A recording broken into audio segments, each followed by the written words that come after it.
Mic'd up. Hello, everybody. You guys Oh, got a long intro, so we'll go back and do it again. Thanks to my brother Toad, who was on last week, for letting us know. All you guys really missed in our fake start was Kramer blowing his nose. So back joined again this week. Obviously, I'm still Michael Miller, despite what my wife wants in a new husband. And then Adam and Kramer are back with us this week. Adam, of course, is my regular partner in crime on this and the leader of the pack. It was good to be gone.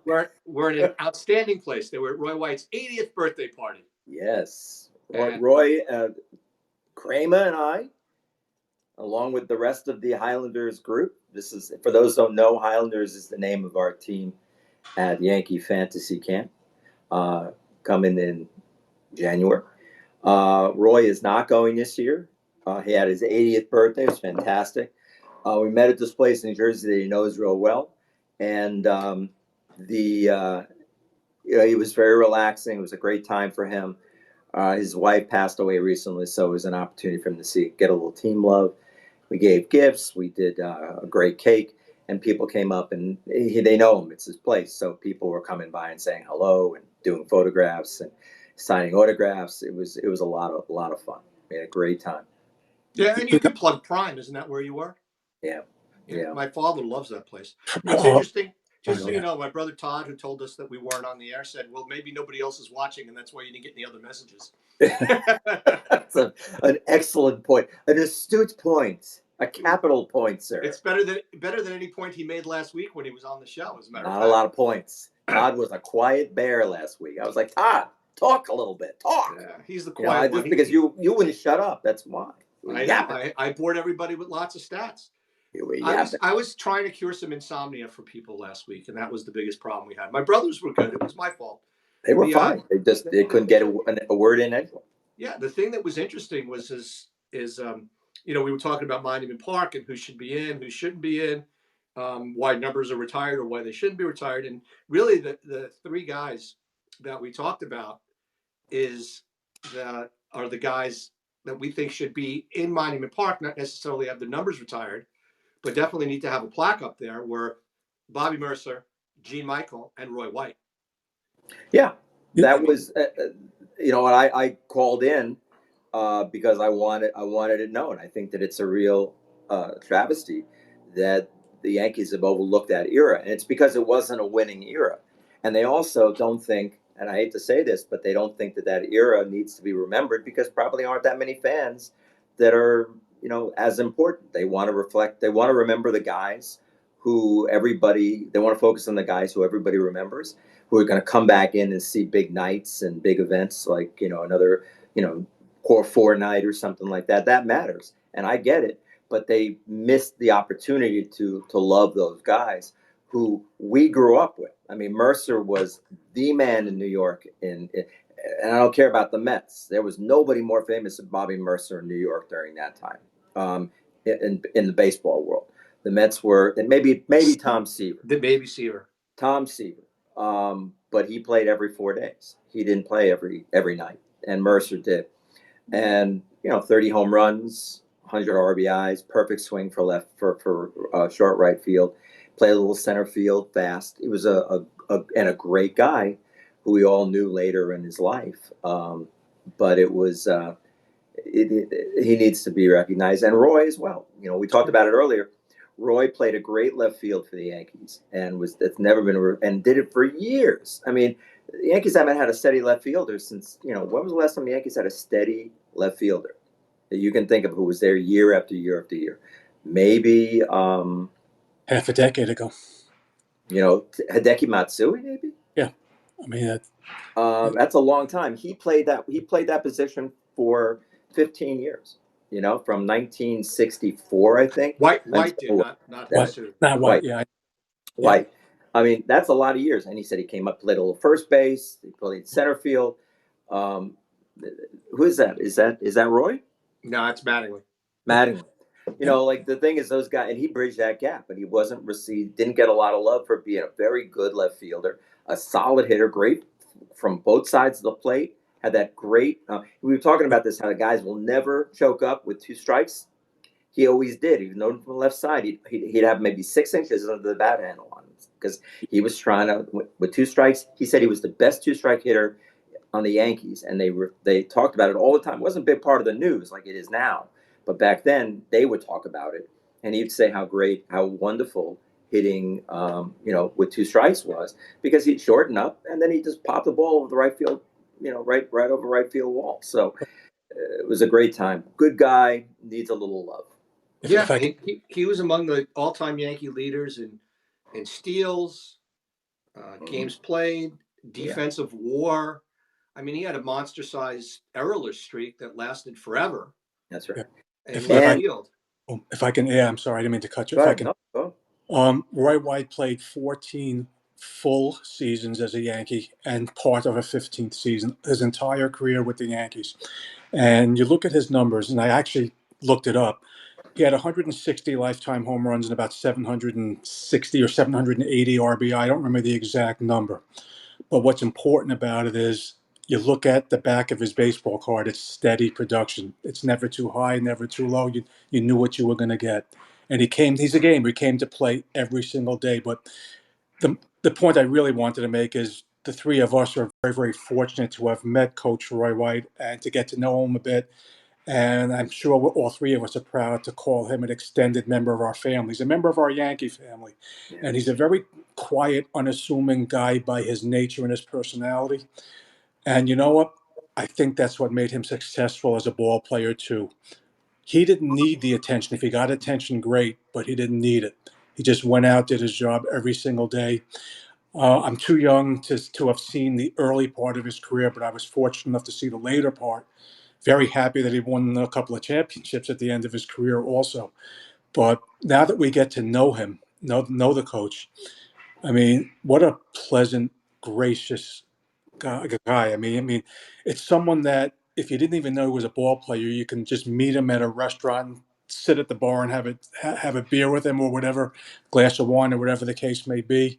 And it's just we're fortunate to know him. And what else can I say? I was very, very lucky and fortunate to Yeah, help celebrate his 80th birthday with I don't think you officially. could have said any better. I don't think Yeah, anybody could have said it better. It was beautiful. yeah, It's exactly what it was. yeah. He wasn't a facially recognized guy. He looks Oh, great, yeah, but he had a big afro when he was that's playing. right. Now his hair is sort of like he's, very cut, maybe bald a little bit. Sorry, Roy, if you're looking. I know you're watching tonight. Fashion statement. You know, Fashion statement. That's all. he doesn't look the same as he did, so maybe people don't recognize him as much. But Mickey Rivers looks exactly the same. I mean, come on, when Mickey goes into a place, anybody who's a Yankee fan knows it's Mickey Rivers. Hasn't changed a bit. Same weight, same size, Well, still can run. he looked like an old man and moved like an old man when he was stealing 80 bases a season. Yeah, he's So, Benjamin Button. He's going backward. well, So he is great, but that's a great point. Just that those great teams, they didn't get a lot of love that probably should in Monument Park right now. And just one thing I want to say about Roy. Roy and I had a great talk about left field. This sort of brings it up to date. He does not feel that as great a player as Soto is he's not going to have a great experience in left field. Very tough place to play. A lot of day games in the summer are going to be painful for him. It's one of the harder left fielders to play. It's harder sun fields, and it's big outfield. It's not like it was when he was playing there at Yankee Stadium for 467. But he's saying that it's more likely that a guy like Soto is going to end up playing right field, and then that means Judge is playing center a lot more than we might like. But apparently, he knows Aaron Judge. He says Judge loves playing center field. So the Yankees aren't going to get in the way of that if they can keep him controlled to some extent. Do you So, think they actually put Judge in left at a see, I think certain that's point? harder. I think Judge left might be harder for Judge because it's bigger. It's a bigger place. Well, I know, but he's the best outfielder they have defensively. He's the one that's best equipped to handle it. I mean, I Yeah, Grisham think that's a could good probably point. do it too, but he's not much of a hitter. Judge played at center field all through college. Yeah. I thought he did a fantastic job in center field last year. They said one of the reasons that he didn't get a Gold Glove in right field was because he didn't play enough games in right field because Played he too played many too much games. center Yeah, field. So yeah. And there's just he's too many elite center fielders. and he's But just Um, but that good of an athlete. but they gave Palmeiro a Gold Glove for what, playing 12 games at first? That's a long time ago. Yeah, I Very. know. So I think that I think that's a good point. I think he's going to end up. You'll see playing a lot of center. Maybe he plays a little left. I think he's going to be DH a couple nights. Whenever Giancarlo decides he needs to sleep, and Or he needs a gets break hurt. from running the bases, or he gets hurt. So that's another thing. These guys get hurt so often. There's no reason to believe that anything we say is going to be a problem, because they'll find a way. They'll work their way into a working situation. Well, on a slight tangent, here's one way they could solve that outfield alignment. They could flip Verdugo to the Padres for Cronenworth and save the Padres that money, and they can sign Bellinger to play center. I don't want Bellinger on the team.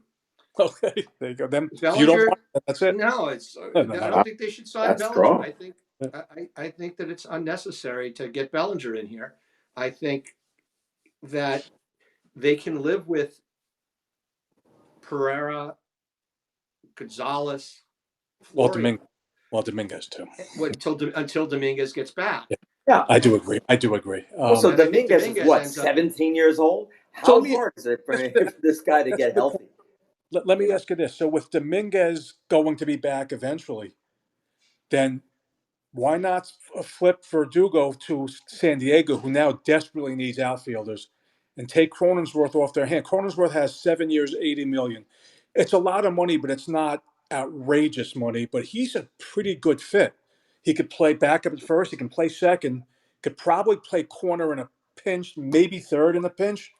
And he's a better fit than Torres, not to kill Torres. So I think Cronenworth is a better fit as a utility fielder that can play the role of IKF better than IKF. oh, by far. I mean, he's a much better offensive player. So I look at it that way. At 7 years, 80, the way I look at it is Torres bare minimum, unless he's getting 4 and 80, 4 and 70 minimum. No, he's getting 4 and 90.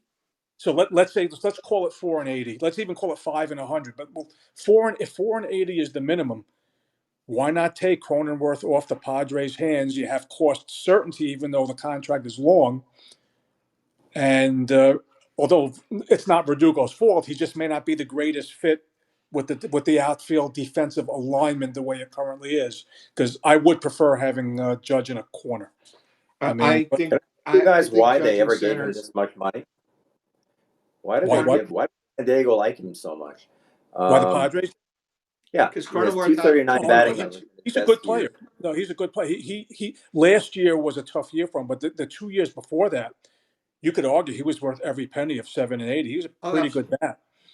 I mean, decent fielder. I mean, but so All-star games. You Two get years. if you get the 21-22 version of Cronenworth, he's worth 7 and 80 by today's standards. He's worth more than that. I think that Cronenworth is DJ's got 2 years left, right? He could play the DJ role, LeMahieu role. After LeMahieu's gone, and he could be your first baseman, second baseman, third baseman backup, and still get 450 at bats. The way the Yankees have to rest guys. That's the idea. I mean, and the Padres right now are looking to save money. I would make the phone call right away. I'd say, hey, here's an idea we have for you. And you know what? If they don't want Verdugo, for example, if it costs a prospect like Pereira, I would do it. Yeah. Also, is Verdugo going to be a problem about the stupidity of this beard baloney? Verdugo's already shaved.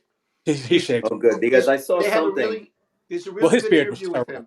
His beard wasn't good. He's got a really good interview with him that's all over Twitter right now and all over Bleacher Report.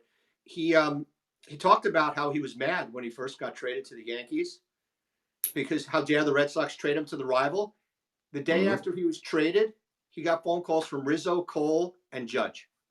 Right. And he's like, wow, that didn't happen when I got traded to Boston. Nobody called me. So he's really happy. It's the Yankee way. Happy with it. He says he thinks he can fit in nicely because of the way they treated him right away. They made him feel welcome. Well, it was a smart. For people who wonder what this is, there is a rule. A lot of people know, but those people out in our massive fan base, they don't know. The Yankees do not allow facial hair beyond a crappy mustache. You can have a little sort of cheesy mustache. Like Kramer's a perfect. Yeah, you can have that. That and why anybody would want it, I don't know.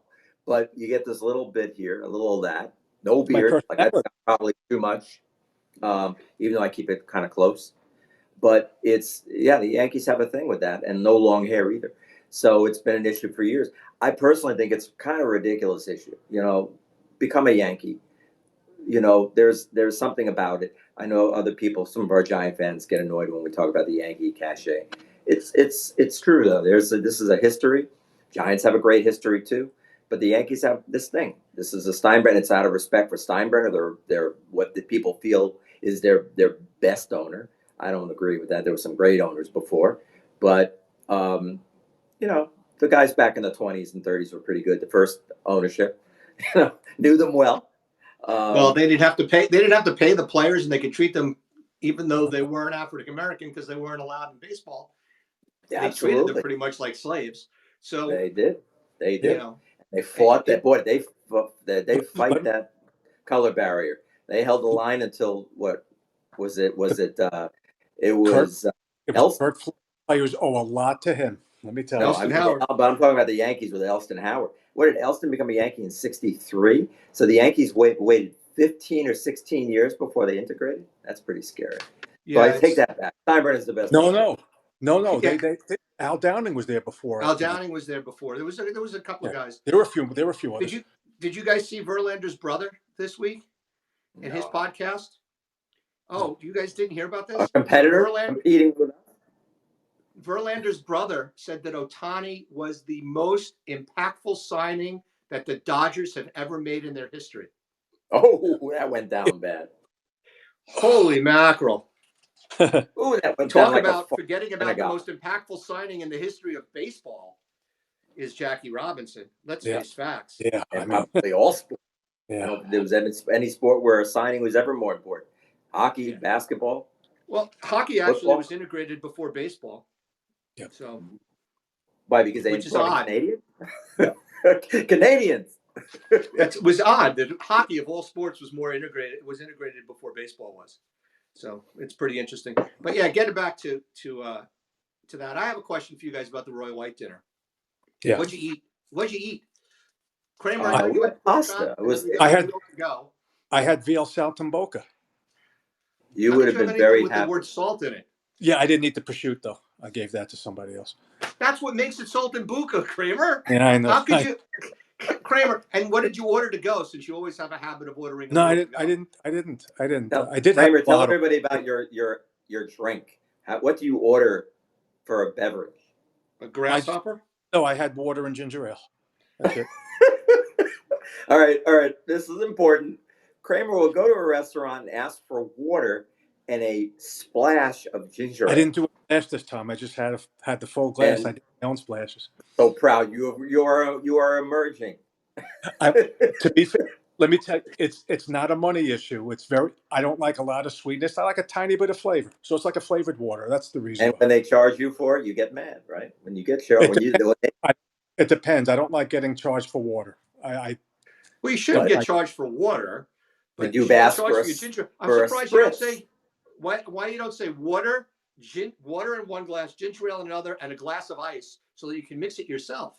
that's different. Then charge me gladly. But if it's water with a splash, maybe it's me. Maybe I need therapy. I But would, as soon as you say but the that word ginger ale, you should get charged. Yeah, So what'd you eat, that's Adam? that's the problem. All right, so I had a chicken parmesan with a side of linguine that was fantastic. oh, fantastic. You I, go I to a didn't, steakhouse and steak. you get chicken parm. No, it was interesting. I was expecting a steakhouse, but it was really a It's more of a continental, lots of different food. It was great Italian. I just wasn't. I was hearing that the Roy Roy said that the Parmesan was great, and I'm yeah. always looking for a good one. Which And I said, what the hey, me and Volpe, you know, it's important. I will say this: my dad's gone there several times, and he gets chicken parm there. So, It was and chicken really parm is good. my It favorite was meal, and it's massive. become From, even more from, of a favorite because it's like a magic recipe out here. Out from here in California, people they don't have very many places that have chicken parm and if they do, it's usually not the best. And then the other thing that's magical out here is baked ziti, My wife made a tray of baked ziti one year when we had a party, and everybody wanted the recipe. And we were like, it's baked ziti. Noodles, sauce, cheese, bake. She made it for her boy. Oh, babe, that's the part I'd never done. I knew it was something. Maybe they didn't know that baked ziti literally is baked. No, they knew it was baked, but they didn't know what the recipe was. And I was like, what's wrong with you people? Got it. I mean, it's Schneider, basically, listen, it's a high class mac and cheese. Let's face facts. I figured Schneider, from the years I know him, would have ordered veal parm instead of chicken parm. I think you like I veal like more. veal. You know why I didn't order the veal? Because this is a thing that I'm getting veal now on the bone, and it's like $1,000. You know, I went out with our buddy Weil, and we went to dinner about a year ago, and we ordered. He wanted Italian down in Little Italy. Comes from San Francisco, and he says, "I really want old fashioned New York. So can you find a restaurant?" So his son picks his place. We go. I can't remember the name. Down on And the Mulberry Street or in Arthur Avenue? Mulberry. I would have gone to Arthur. I would have done something. I would have done, Dominic's is great, and some of these Mario's. I love Mario's. That's right. Amelia's But anyway, was my favorite, but it closed. So we go to this place, and the waiter, the owner, comes to us and says, "You gotta do. Oh my goodness, you have to try the veal. It's fantastic. It's on the bone, much better than the chicken parmesan." So we said, "Okay, sounds like a good idea." $75 for veal parmesan. For how many people? Three. We had three of them. That's not terrible. Oh, 25? That's not terrible. No. It was $75. $225 total. 75 That's not- each, Kramer. 75 Wait, dollars what each. did you have? Did you get a diamond with it to take home? Kramer can That get a was coming diamond for out. 70. Listen, Wait, Kramer, you get Are a there, diamond. Chris? 75 just for veal? Kramer, this is why you don't have a Veal. woman. $75 won't get you a diamond. That must have been some boat. Jesus Christ! Wait a minute. 70. Yeah, Oh. and they charged me for the water. Well, I Yeah. will say this, Adam. When you went out with Rich picked the restaurant, I hope, or did Tyler pick it? Tyler picked it. Because you can't pick it. You can't pick the restaurant with Rich. You got to let No, him. I won't do that anymore. I love him, but I'm not doing that. Yeah, you saw. He listens. By the way, he listens on our tour. He listens on. Good. So now he'll know. On YouTube. We got to let him pick the restaurant because. But this was another one of these $75 veal parmesan. So I got caught. I said, "Oh, nope." So I'm not saying it was $75. Whenever he and Diana pick a restaurant, I've never been disappointed. He even picked last time we went out to eat that I can remember with Tim and Diana. That wasn't in Monterey. They picked a hole in the wall Thai place. I think it was. It was fantastic. But the place we went last time in Monterey I loved that Italian. That was great, that dinner. We loved it. What was it called? Yeah, we stumbled on that place, didn't we? It was the night when I yelled, You yelled rat. Roach, it wasn't a rat. Roach! The story. I'm telling the story, Adam. So we're out to dinner. This is one of the best restaurant stories you'll ever hear. And I hope I can do it justice. We're out to dinner, and Adam's telling a story about how Rich's son Tyler came to visit Adam in Adam's apartment, which is a ground floor apartment right by the river. So there's a lot of wildlife. Tyler left the screen door open. Oh. So when Tyler left the screen door open, a critter climbed in, and Adam was like trying to tell the story, and we're like, "What do you mean?" He goes, "Well, Tyler yelled at the top of his lungs, 'Rat, rat, rat.'" It was a mouse. It wasn't rats in my house. Mouse. When Adam tells the story, and he screams out while we're in the restaurant, "Rat, rat, rat," in a restaurant full of people. Lovely. Yeah, and then right away at the top of my lungs, I go, "No, he's just telling a story about something else. There's no rat." People start clearing out. You should send the script to Larry David. Maybe he'll make an episode about it. Definitely it was a Seinfeld. Our podcast. He's got it already. He just got it. By the way, you can get veal at V&T for I think $30. Well, I hear there's a good place. There's a veal place on Tessio's property. It's the best veal in the city. Tessio? Yeah. Tessio from The Godfather, where Michael Corleone killed I always knew it was going to be Tessio. It was a smarter move. Tessio was It was the always smart smarter. move. He was always the smart one. Always the smart one. Yes, he's always the smart one. Anyhow, we digress. We digress just a little. Anyhow, Yankees window, as far as the championship window, we got one person that chimed in, our favorite Webby. I'm going to play his comment right now. Guys, I think the window closing on the Yankees is tied directly to whether or not they can sign Juan Soto to a long-term contract. I really don't believe they put all the time and effort into that trade if they didn't think they could try to sign him long-term. So the window, I believe, is directly tied to him. Thoughts? I agree in part. I agree in part. What does that mean, Kramer? What that means is he's right in his theory that Soto needs to be signed long term because the team is very top heavy. Without Soto, it was unbelievably top heavy. It was basically Cole, Judge, and what else? Now it's Cole, Judge, Soto, and what else? So I agree with Webby that Soto should be signed long term, but I think they need at least one more at the top.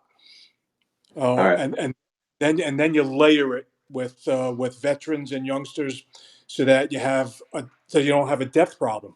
So that's why I agree in part. I agree with his theory. Did you say a death problem or Depth, a depth? DEP. Some of these guys are pretty old.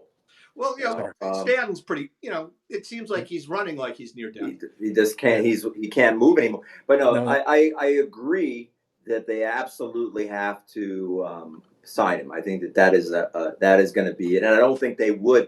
I still don't think they feel they gave up that much. I'm sorry. I think that the Yankees feel they gave up from a position of strength.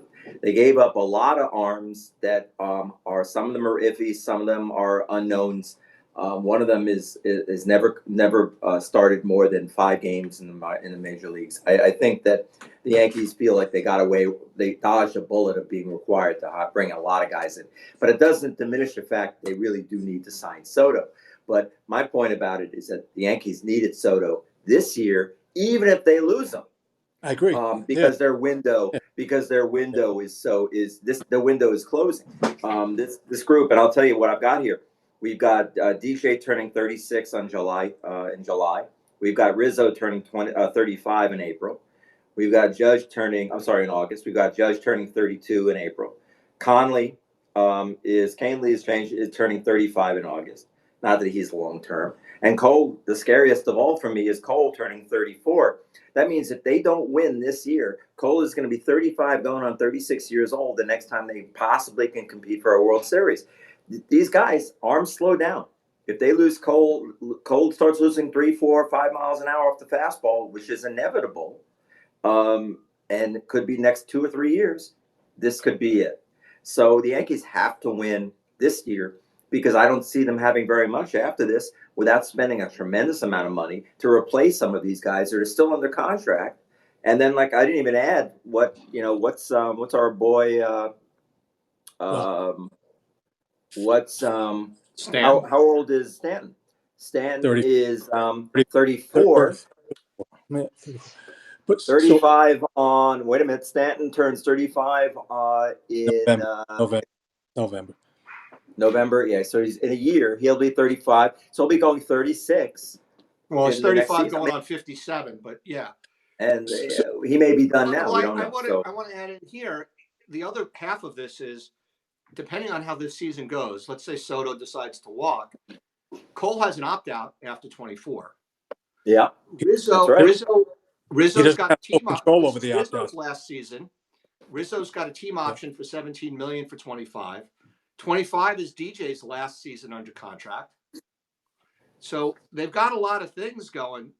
This is it, man. I'm sorry, 26 is for DJ. Right, he's got 3 more. So 26 is for DJ. I made that one wrong. But you got some guys that are out there that, their contracts are up, or they can choose to walk away. And it's, and Verdugo is a free agent after the season if he's still on the team as well. And, he's expected to be at over $9 million this season. Cole doesn't have complete control over the opt-out, though. The opt-out is overridden if the Yanks add one more year to his deal, which I think they're going to do with the way. Is it really? I thought it was totally on him. It's No, not. So more in years. other words, Have to add one more season. out, Okay, and the so Yanks said, that's a "We'll give you no-brainer. the extra year or 36 million, whatever it is." Then he's here. With the way pitching salaries are, I think it's a no-brainer. The Yanks have to give it to him. With the way pitching salaries, so which leads to the next point. Yamamoto now allegedly is going to get 300 million plus. With the depth DEPTH issues that the Yanks have, are they better off using that money on three good players, or do they bite the bullet, take the gamble, and go with one player who they think is a top of the rotation guy? But if they're wrong about that, it's going to set the franchise back another half a decade. He's So that 20. He's 25 years old. yeah, He's got 3 straight MVPs in his I, league I in know he does, Japan. but He's got emotion like Cole's that is repeatable, and he's not. Even though he's got a small frame, he's a guy that they think is less likely to be blowing out his arm multiple times. They all blow out their arm. I don't have a problem with them signing him. They don't have 5 starters right now. What was amazing to me is I read an article yesterday where Cashman said our worst case scenario, and this is a very good last case scenario, is we go into the season with what we have now. And I'm thinking to myself, they you have can't. 4 starters. You have 4 starters right now. You Yeah. don't have a 5th starter unless you all of a sudden Luis Heel is a stud, or Beater, who is Or Will Warren. Yeah. bullpen beat. They don't have a 5th starter. They have a couple of young guys that aren't ready at 24, but they only have 4 starters. So You know, are they better off using that money for the other Japanese pitcher? What's his name? Shoto Imawana. I never remember his name. Imanaga. Don't do Imanaga. that. Are they better off Just doing say the that? other Japanese. Are they It's better off? Imanaga. Because he's a mid-rotation type upside, is what everyone says. Are they better off spending a fraction of the money on someone like that, rather than putting all their eggs in one? Because if they put the eggs in the Yamamoto basket and it doesn't work, now you have a real problem. I don't know how much of You a know, real problem they have, to be honest with you. I think the bigger problem for the Yankees is if Volpe doesn't develop, if Peraza doesn't develop, if Dominguez isn't what they think he can be. That's a much bigger problem because those 3 guys at the salaries they're going to be for the next 5 or even 6 seasons under Yankee control is more important than anything else that the Yankees have right now. And giving a 25-year-old a 10-year contract is less of a danger to me than giving somebody else, even Judge, the 9-year contract that they gave him last year. Would I have liked the Yankees to spread the money around? Possibly, but at this point, I don't think they can afford to. Imanaga, Matsui, the closer from Japan, the lefty closer for Japan, he's seems to signing. be leaning towards San Diego, which is an You know what? interesting I think signing the by bigger them. problem, if you don't mind, I think the bigger issue than those guys not working out. I mean, I think that those guys may or may not. Yankees is a terrible problem with developing position players. Except for Judge, who they really developed in the last 15 years. That went on to have a long career with them. Didn't break down and fall apart like our one of our camp curse guys, Bird, who we thought was going to be the next Mattingly. These things happen, but I think the bigger problem is Rodin. I mean, he has to do better. Oh, He's got that's murder. If he doesn't get better and fast this year, that could be a disaster. That could be an albatross that's going to sit on them for 5 more years. That's a lot of pain. and I agree. Actually, it's a good point. I also think that Cortez is a question mark because if he's coming off an injury, Yeah. it wasn't a Yeah. Tommy John, but once you start having left arm, left shoulder issues, it's just a matter before you have Tommy John. And, guys that come out of nowhere the way that Cortez sort of did after tooling around with the Yankees, the Orioles, and the Mariners and getting cut several times, they don't tend to have long-term careers. So Great mustache, but not. no, I'm not wearing. I wore my Cortez shirt that I won at camp last year with his face on it. I wore that yesterday. Yeah. So, and I do think the Yankees have bullpen issues as well, but I think that's where you spread the money around, and they seem to have some good success, like this guy Nerdy that they just signed. They feel they can bring and develop arms. That is their thing. When you think about it, though, it's incredible. That wasn't always the case. They They, had they, years that they didn't bring up arms. they need at And least more lefty reliever, though. yeah, I mean that Well, would, but I think they're going to go after a left. They can do that. There are guys on the market now they can pick up. Everything's Miami just, it got seems that everybody's waiting on this signing. It seems like everything is waiting on it. Yoshi. You know, yeah, not everything waited on Otani, and now it's all waiting on Yoshi. I don't think there's a lot on the market as far as trading or free agencies, um, bullpen wise, that you think. But Birdie is a guy, he's 30 years old and hasn't played for 2 seasons. He threw 9 innings last year after his tell second us time about around. him. But I have no idea who he is. he fits the same profile as Ian Hamilton. Massive strikeouts, like They love 33 these and guys. something like 20 innings last year in the minors. And, you know, the Yankees have an ability to get these guys who are out of control relief pitchers, Holmes, Hamilton, Loizaga, Peralta, and get them in, and at least for a couple of years, somehow or other they straighten them out to be good bullpen pieces. So I'm interested to see Nick Birdie come back and see what he can do. As You, far as All right. on the open market, there's not many guys out there. oh, Hader, they're not going to sign. Matsui looks like he's going to San Diego. You got Matt Moore. There's your lefty, Kramer. You got well, The Robertson. guy from Seattle. What about the guy from, well, not Seattle, from Toronto? You know, which guy? Seattle? guy in Toronto who's available now. I can't remember his name. Tim Mesa? No. Lefty you I don't talking? Toronto. know. I don't know if he's a lefty, but he's a good relief pitcher. Oh, Jordan Uh, Hicks. Hicks. Jordan Hicks. He's a big right-hander. He's I another think one the of those wild child. Yanks have had enough players named Hicks. I think pass. He's another wild, but he's another wild guy that the He's wild. Yankees. Um, Hmm. But you got but Hector Neris from Philly last year. but here's the idea: for Yamamoto's money, the Yanks could have Hader and Iwamaga, whatever his name is. No, they can't. I think they can. If Yamamoto is 300 million, they'll have. Hader's going to go for at least $1 more than Diaz got, which is 17 a year, Okay, so and let's say the hundred. Imanaga is going to want at least that much as well. So that puts them over No, yeah, Yamamoto. 300. They'll All still have right. money. Oh, I They're was going to talking go per for season. Yamamoto. I'm Yeah. talking per season. Oh, per season. Yamamoto's looking at 10-3. Yeah. Between Hader and Imanaga, they're going to be looking at 35 million each. There's a guy that's interesting that's out there that I was looking at. I don't think the starter gets that. I don't think he gets that, even with the pitching market Yeah. increase.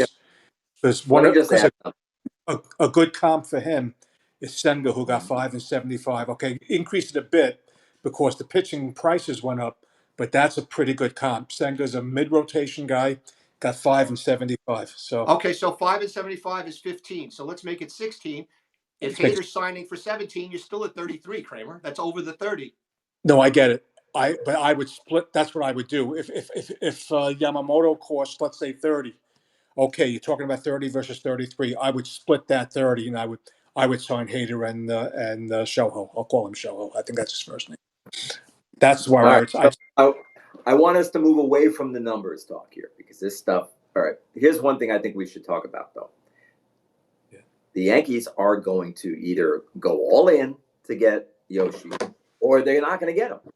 You may have an opportunity to have this conversation when they lose him to the Mets. So the question I have is, so the Yankees aren't going to do, well, you know what, maybe we shouldn't think about this guy. Let's not make a bid. Let's put our money elsewhere. It's going to be they lose him, and then they have to go to a plan B. This is absolutely their plan A. They're going to do this. They love this guy. They don't go and do what they do. I mean, he threw a no-hitter the day he was there. I mean, that doesn't, can you imagine what they were like when they were on that plane going back? You know, they're like, can you believe how amazing it is that we go out there for one start? Now, they've been there all season, but apparently Cashman was there for that one start last year, and he throws a no-hitter. They love this guy. They want him. They're going to sign him if he wants to play for the Yankees. The question I have is, where's he going to go if not the Yankees? Is it more likely? Is he going to go to the Mets money? Because Cohen's going to, Uncle Stevie's going to throw out $1 billion to get him if necessary. So down to will he will he take the money, It's or down does to he want three. to play with the Yankees? It's I mean, if Yankees, Mets, or Dodgers. I can't I see any. can't imagine him playing for the. No offense to my Met fan, all of our Met fan buddies that are out there listening right now, but the Mets, come on. I I mean, agree with you. I agree with Listen. You know my feeling. If I'm the pitcher, I'm signing with the Giants or the Mets. well, the Mets, it's not as much anymore. Mets, that stadium is a lot smaller. They've opened that. They've brought those, which I don't understand why they don't do that with the Giants. Have the Giants?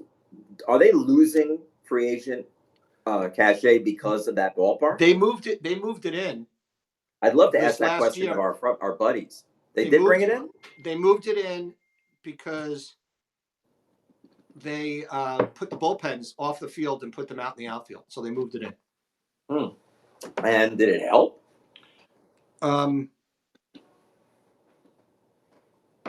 it was a little better. I mean, it's not. It's still Triples Alley out there in dead center field. They made it a little bit better in left field, which is where the big problem was. A big problem was left center and right center. Is there a movement to make it smaller? They love it. Not There he is. We got Webby. There you go. Giants are out of the Yamamoto. Oh, I got to play it. There you go. Guys, hot off the press, the Giants are out of the Yamamoto sweepstakes. How was that Yankees and decided? Dodgers are still in. But how was that decided? Did he, Todd, tell us, is that Todd or is that who? It was Webby. It was Webby, sorry. The question is did they go in different direction to go to Imanaga or not? So that's the question. Interesting. I'm just wondering how that news was reported, because it hasn't come out that anybody has offered money. Normally that comes out that they're out when they're not going to make the investment. Was that the point? Well, it looks like Weber's reporting from NBC Sports Bay Area, which is the Giants station, is saying the Giants are out, and that it looks like it's going to be the Yankees or the Dodgers. Well, the Mets are out too, huh? Well, no, it could be possibly be the Mets as well. Out. The Mets are the third team that they're listing. Let me ask you this. We spoke very briefly about Hader, and we know his talent. We also know that he could be a little, I don't want to say difficult from last year. You remember the episode where he didn't come in on the 8th inning? But let's put that aside. Do you think he's worth the biggest free agent contract for a closer? Because that's what it's going to take. It's going to take, as you said, $1 more than what Edwin Diaz got. I mean, or do the Yanks, if they do have a supposed limit, where do they get the next closer from? Because I'd prefer to have Holmes as the setup guy. I don't know. I mean, there's a lot of bullpen guys that are out there. You know, closers, except for the top echelon closers, and most of them don't last as many years as Rivera or as Chapman did, or That's for that right. matter, Robertson. They usually pop in and pop out for a couple of years. So you never know what you're going to get. I mean, Loiza's got the stuff, but not the head to be the closer. There's a guy out there that played for Tampa last year, Robert Stevenson, that was a Right. stud. Free And agent. Brandon Kramer, he's a right-hander, but the Free guy's agent. a strikeout machine. And Yeah. he's removed from Tommy John surgery, I believe. Mm. He's a stud reliever. They could put him out there. He fits the Yankee mold of hard thrower. Let's get him out there. He'll strike guys out. Go from there. The more I think about it, maybe I convinced myself, because with Hader costing $17 million plus, maybe the better play is to sign Yamamoto for the $30 million, because when you got the trade deadline, that's when it's usually easier to obtain a closer. A closer is normally available at the trading deadline, but top end starting pitcher is not always available. So maybe I convinced myself that Yamamoto is the better. Montgomery's still out there, and he'll be, at least I'd be happy with that. Contract, be happy with that. less, but closers on long-term deals, I hesitate. they don't last that long. Yeah, I mean, so, and then the other pitching options, the Yanks lost out on a pitching option this week. I know. When Hauser went over to Milwaukee to the Mets, was the guy that Milwaukee had some pitching depth, and the when he went, the Yanks could have had the monopoly on Doogies, Verdugo and Doogie Howser. They could have had both Doogies. So, and there's talk that the Marlins are still looking at potentially dealing guys. They have Luzardo. Now they're talking about Luzardo possibly being out there, and he's got 2 years him. of control. I like him. There was I a mean, whole article written by somebody named Kerry Miller, no relation, and I don't know if it's a man or a woman, so I'll say they to be politically correct. And they wrote that all these various trades that are out there, and I'm looking at the various trades, and the two teams that had to give up the most to get a guy like Luzardo were the Dodgers and the Yankees. The Yankees were going to have to, according to Kerry Miller, were going to have to give up Spencer Jones and Arias, which is the number I one and wouldn't number six prospect, and the have. Dodgers were going to have to give up their number three and the number four prospect, and then the other 4 or 5 teams they listed were giving up next to nothing. And I'm like, why do the Dodgers and the Yankees have to give up so much more for a guy There's like the Luzardo? talent tag. You know what? It's funny you mention that. I like Luzardo quite a bit, but Spencer Jones is I know it's a prospect and prospects are suspects, but he's intriguing. I mean, left-handed hitter, but he's a bigger guy that's very athletic. I'd like to hold on to him because that So is he can also play all three outfield spots from what we've read. So he's he's a guy that the Padres wanted, and the Yankees would not give yeah, that up. That's what I mean. This is why we got away so well yeah, with the guys we gave up, because yeah. they all wanted. It started with Dominguez. It started with these guys, and we could have lost them. I love the fact that they ended up moving away from guys like Spencer. Jones is going to be a good player with Which the is hope. why they need to go all in on Yamamoto, and they need to rebuild the bullpen. They're Well, So gonna go after Yamamoto. The trade market isn't going to emerge until the Yamamoto signing is done. Once it happens, then we're going to see suddenly a flurry of conversation about the next tier and the trades. So nothing's going to happen until that's well, done. Glass now got dealt in the we got interim, so that's what, a deal. Although talk about an injury risk, holy cow, Dodgers Oh, took that away. that's terrible. I can't believe that. What did they give up for him? A lot. They they got gave up a couple of Ryan Pepio, but here's what's going to happen with Pepio. He's got 5 years of control, and the Rays will get the most out of it. You know they always do, and they got an outfielder named Johnny DeLuca. Yeah, well, they really are great at that. They don't seem to miss very often. no. They really seem to have some insight into these young guys. Their scouting has to be off the charts good that they can bring so many of these. I'll give you an example of their scouting. They traded Matthew Liberatore, who was a pretty decently regarded lefty starting pitching prospect, who is now a failed starter in the Cardinals organization. Looks like they're going to put him in relief. They got a Rosarena for him. Think about it. Oh, they got rid of Margot's contract as well, didn't they? Yes, they did. Well, that Last was month, right? part of it. That was So part of so you got, and the Marlins need a DH. They need bats, and they it. need outfielders. Maybe So they'll take Stanton. well, I have an Can't idea do now. that. They're already paying him. Funny. I was just going to Come give you on. an idea. I was just going to give you an idea. Perhaps the Yanks can call him and flip what's the name Pereira for a guy Andrew Nardi, a lefty relief pitcher. Guy was lights out against left-handed hitters, and he's a live arm, 5 years of control. well, let's see. My brother Todd chimed in with a comment about closers and relievers. So let's see what he said. No closer is worth more than a 3-year deal. None of them are good for more than 3 years. And usually that's too much. It's pretty much in agreement with me, so he must be pretty smart. Yeah. Most of the closers are not good for more than 3 years. I agree. I I mean, agree. there's only a few I guys, think he's right on. the top tier guys, and even some of the top tier guys. Kimbrel is stunk in the playoffs. Jansen stunk in the Well, playoffs. yeah, those guys, They've been around forever. I and mean, they've had great careers, but, yeah. Rivera and Chapman, we're spoiled. The other, We the are. Marlins, the We are Marlins very needs spoiled. the Marlins needs. They can use second baseman. There's your man Torres. They've got a couple of guys. They got Luzardo. They got Cabrera, Eduardo Cabrera. I Would like they be Garrett. willing, or Braxton Garrett? Do I they even like deal with Rogers. those guys? I even like Rogers. He's had a tough year, but I even like him. Well, I wouldn't take a guy that's that. They got enough injury risk right now. That's true. They've got a guy named Max Myers, who's their top prospect, who's coming off Tommy He's John. Tommy John. But okay, let's go to their relief corps. A guy like Pereira, I don't know what you can get for him, but Pereira is a nicely regarded young outfielder. Pereira for a guy like Andrew Nardi. Yanks solve one problem. The Marlins solve a problem. There you go. They both got a player that has Years of control left ahead. Ouch. I think the Yankees have a bigger problem. I think they need a stud starter, and the bullpen pieces can fall in behind that because I think they're easier to fill.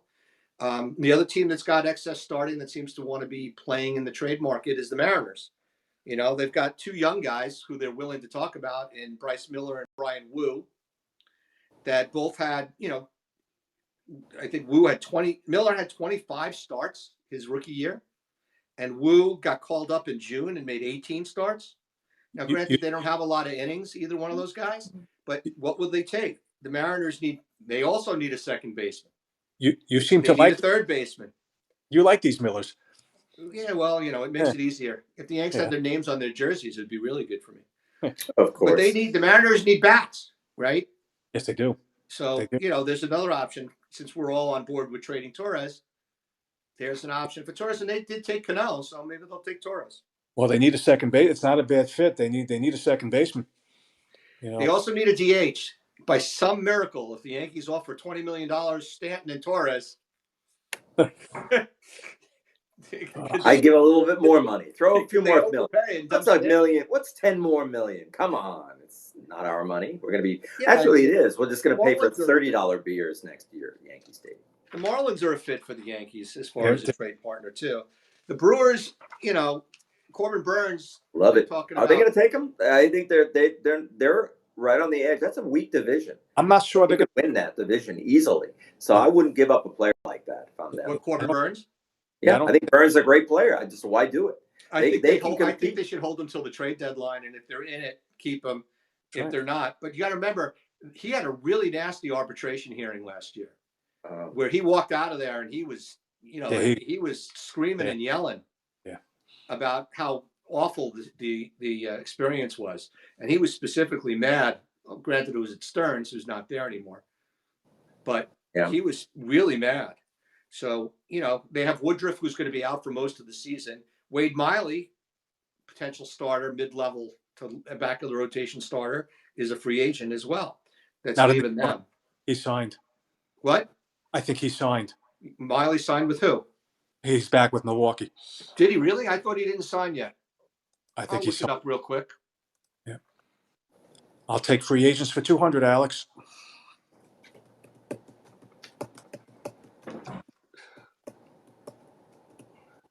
Yep. Ooh, dead air. $7.5 million with $2.5 million in incentives, plus a buyout that brings the total to 12.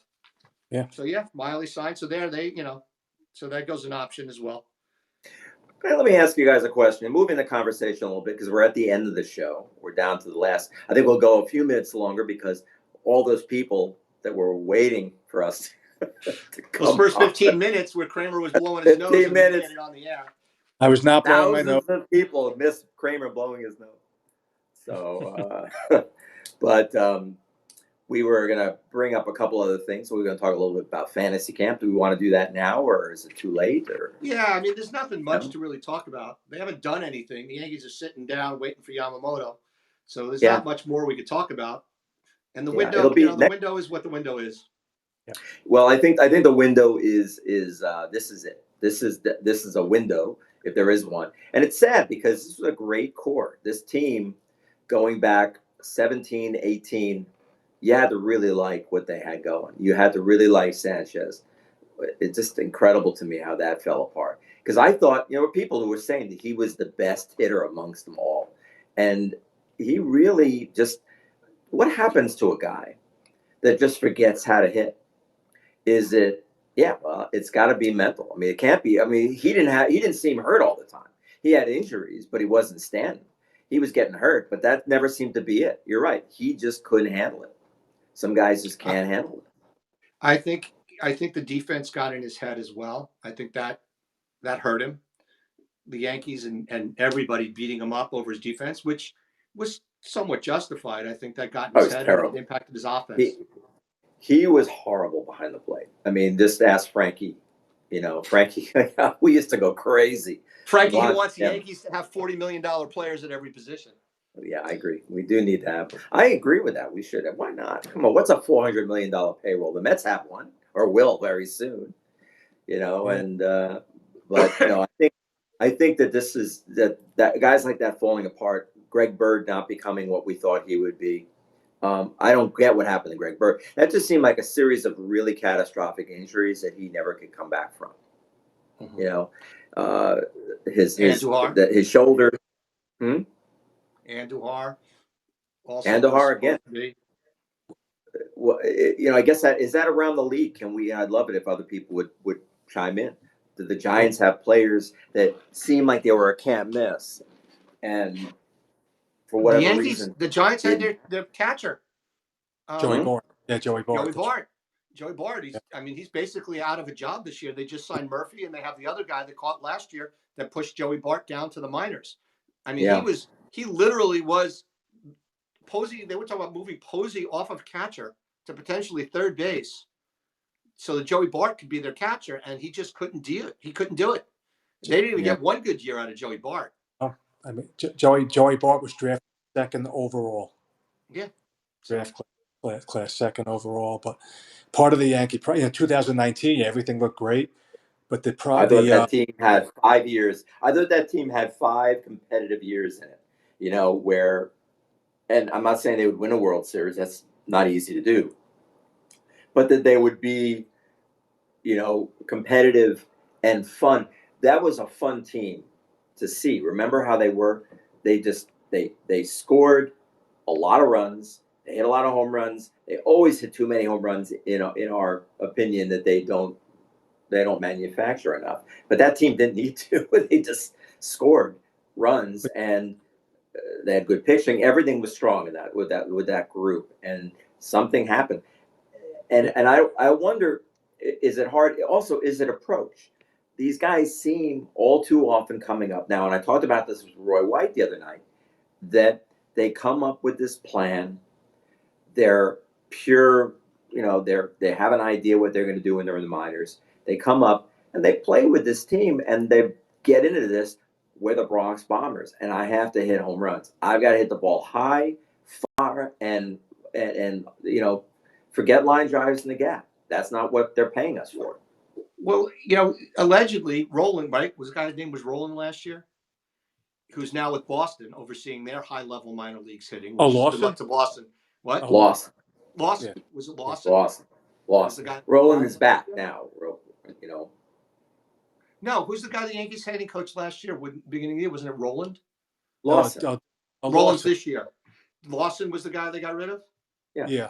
So Lawson is now with Boston in their high end. But they said Lawson was overseeing the entire Yankee organization hitting philosophy, and that's why they brought him into the majors. So the philosophy was hit him hard, hit him high, let John Sterling make the call. Yeah. And, I don't think they were doing anything different in the minors. I think that the Yankees were all about exit velocity and launch angle, and that's not going to get you there. I think exit velocity is valid, but I don't think launch angle is as valid, especially with no shift.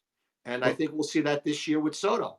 I think well, Soto's going to hit 40 doubles, and we're going to be like, oh, that's nice to have, and it'll remind us of those years that the first year Andujar was there and he was runner up to Rookie of the Year to Ohtani, where he well, hit 40 doubles, he hit 25 homers or whatever he hit, 27 homers, he hit 290. It was great, and if we get that out of Soto, we're going to be like, oh, we're paying $30 million for that, and Andujar could have been that, and somehow or other he fell off the end of the earth.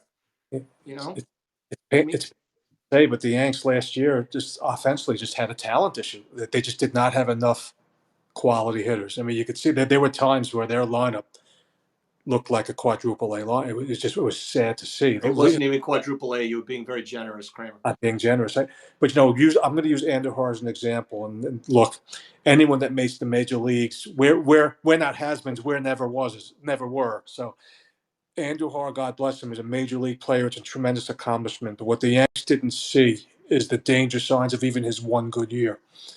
A lot of his, I mean, yeah, he had a lot of doubles and he hit home runs, but defensively he wasn't good. But the strikeout to walk ratio, that's what you have. The Yanks did a poor job of looking at that when they had opportunity to make trades. I think the Yanks maybe got gun shy. Maybe they were afraid to trade someone, figuring, why should I trade him? He's going to be successful. But when you look at the strikeout to walk ratio, that's very telling on a player's offensive value whether he's a star, whether he's a bench player, or whether he's a superstar.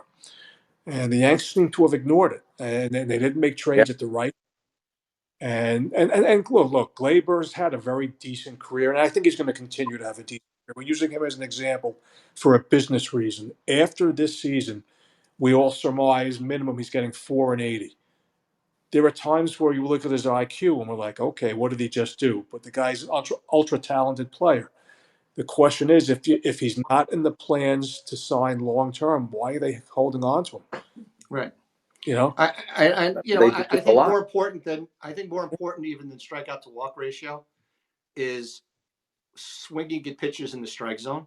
yeah. I mean, It's knowing the strike zone, and taking pitches is all well and good, but if you're going to get up there and take two pitches right away and be behind 0-2, now you're at the pitcher's mercy. And with the stuff that the pitchers have these days, and they only have to go 4 and 5 innings or 6 innings at most as a starter, and then you're going to follow them up with a guy's throwing 97, 3 guys like that, you're in a hole. What you need to do is you need to look at, and this is one of the things about Soto, is you need to look at the guys who control the strike zone. oh, They get he's that first, tremendous. pitch fastball, they jump it if it's a Yeah, strike. Mhm. Whereas if they get that breaking ball and it's not in the zone, they got to let it go. Or fastball, it's not in the zone, they got to let it go. That's the hitting philosophy that is missing. Is they're taking too many strikes. yeah. I don't think that they're. I think that they just fall behind in the count and dig a hole. What's his lifetime? His lifetime OPB is what, about 410? 420. And It's it's one of the not. top 7 in the history of baseball. Yeah, that's what I'm saying. It's not a fluke. This is now 6 years running. 420. It's just 427, I think it is. 427. I mean, think about that. So you And pair. his slugging's over 500. That's right.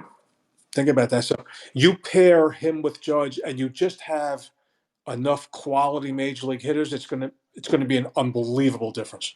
Well, I Yep. think that Rizzo's Unbelievable. got to be a quality hitter, and I think Volpe's got to be a better hitter than he was. I think he will be. I think he And will. they got to get something, hopefully they get something out of Verdugo if he's there. And DJ, if DJ can hit 270, 280 and have a 330, 350 on base percentage range as opposed to what he's been most of the last couple of years, you know. Yeah. And if Torres is there, he fits in. But I would rather them give Peraza the shot so they can make a decision on what they need to do. Because I do think that signing Soto and or Torres is going to impact whether or not they bring Rizzo back. Mhm. So, Well, I think what's going to impact Rizzo coming back is Rizzo having a season that's like the first half of last. I think Rizzo's big problem really is, will he recover? They're really gun shy about these head injuries. They saw Frazier become nothing. right. Now Frazier had other problems. I mean, I'll never forget, Swisher. Yeah. And Swisher saying, that they brought him on so they can help him with his adjustment. It's hard. He was always seemed like a young kid, but the problem with this guy is he never was the same after he hit his head. And I think they're really worried about that stuff. I think they should be, and it's incredible. I wonder how many careers were ruined because we didn't know in the past by guys who were getting hit in the head and having their bell rung, and they never And come back. Rizzo's injury was fluky because it was on a pickoff play. That was so annoying. I screamed. First of all, everybody knew that it was that injury. I still don't understand the Yankees not seeing that. Yankees, missing that. He was obviously not the same player. It was such a drop off, and it was obviously what happened. And it annoyed me that was Tatis, right? Yeah. It was such a Yeah. dumb play, Yeah. wasn't it? Who saw that and didn't think it was so unnecessary? It was a pickoff. They were losing by a lot of runs. Why he made it so close, and why he did that? It was such an odd play to me because It was a fluky play, it and wasn't dirty, but it was stupid. it was, yeah, but it's a fluky play. But part of it's on Rizzo though, in a good sense. Rizzo didn't want to tell anybody. They would Mhm. say if they were to ask him about his symptoms, say, hey, you having blurry vision, or you having dizzy, or you seeing the pitches, having proceed pitches. He would never say that was what the issue was. He wanted to play, and I think part of the reason he wanted to play is because Judge was out, and he felt the obligation.